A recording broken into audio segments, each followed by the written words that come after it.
You ask Tiger to solve. This deals with linear equations with one unknown.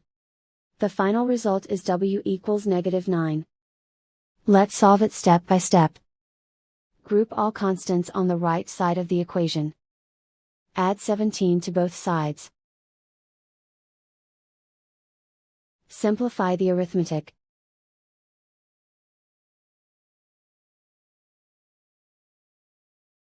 Isolate the w. Divide both sides by 8. Simplify the fraction. Find the greatest common factor of the numerator and denominator. Factor out and cancel the greatest common factor.